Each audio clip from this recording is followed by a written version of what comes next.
to play the shitty games that suck ass. He'd rather have a buffalo take a diarrhea dump in his ear. He'd rather eat the rotten asshole of a roadkill skunk and down it with beer. He's the angriest gamer you've ever heard. He's the angry Nintendo nerd. He's the angry Atari Sega nerd. He's the angry video game nerd.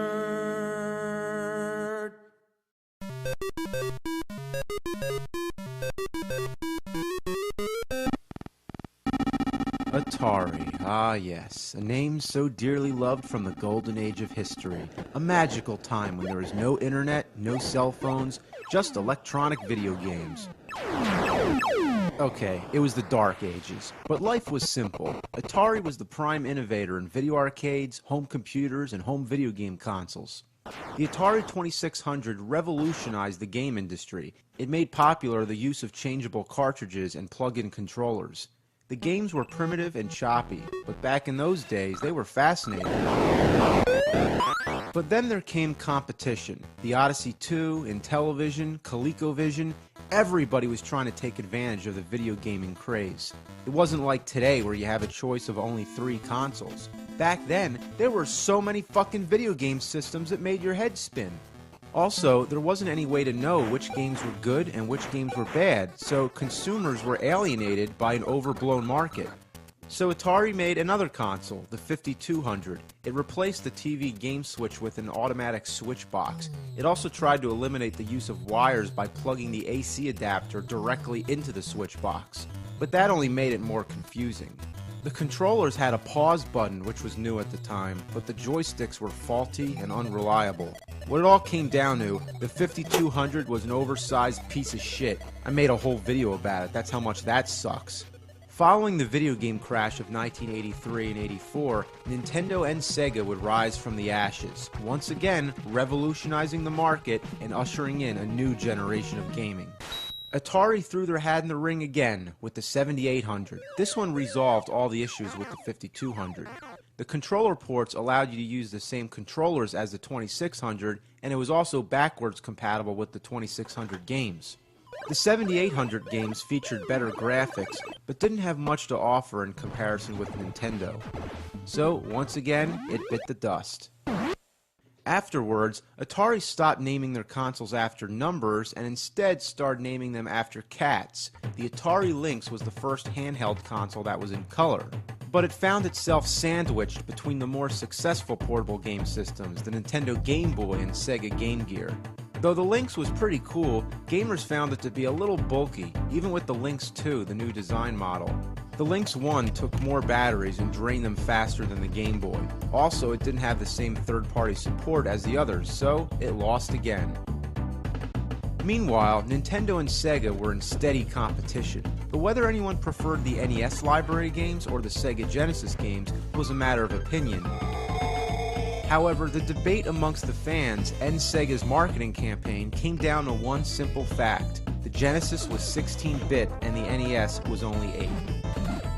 This started a little trend I like to call the Bit Wars. Nobody ever talked about bits before that, and nobody ever talked about bits since. And what are bits anyway? Nobody knew, they're just bits. Try explaining that to your parents. Oh, I want a Super Nintendo for Christmas. Don't you already have a Nintendo?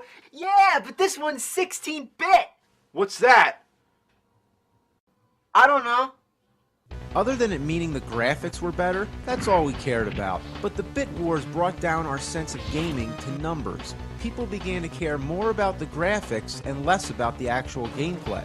It was to the point that some consoles even used the number of bits in their name, like the TurboGrafx 16 and the Nintendo 64.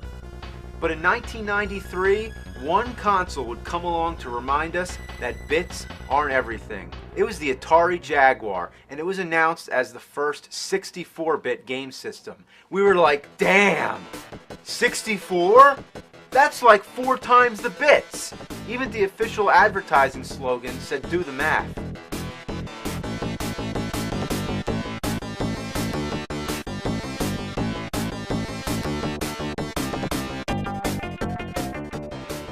But beyond its vicious exterior and rotating Jaguar cube on the startup screen, it had little to offer.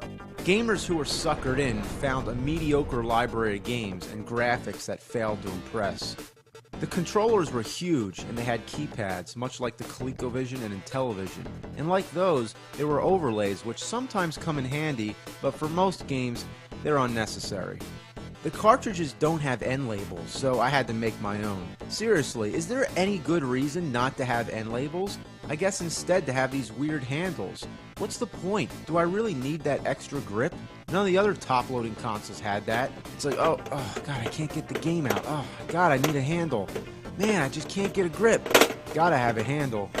And speaking of top-loading consoles, notice how they all have a door. That's to protect from dust. That's a good thing. But the Jaguar doesn't have that.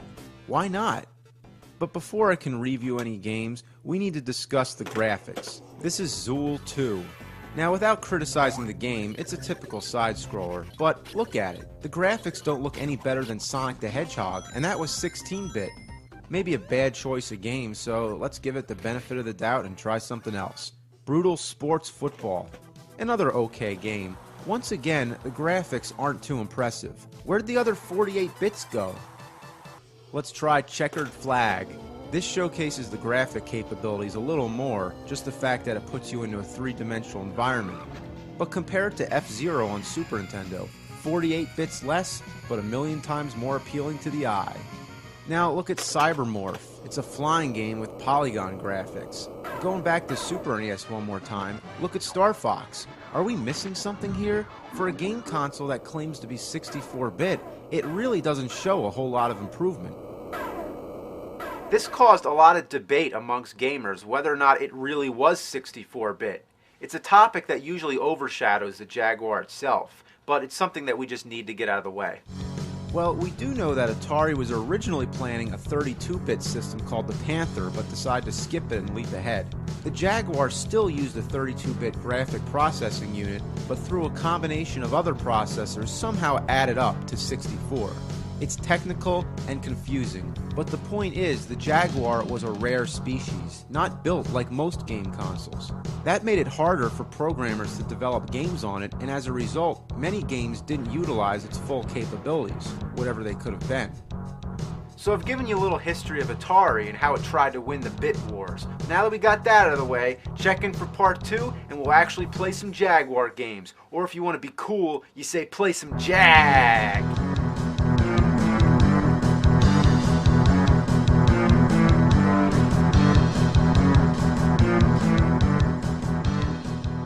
Check in for part 2 and we'll play some Jag.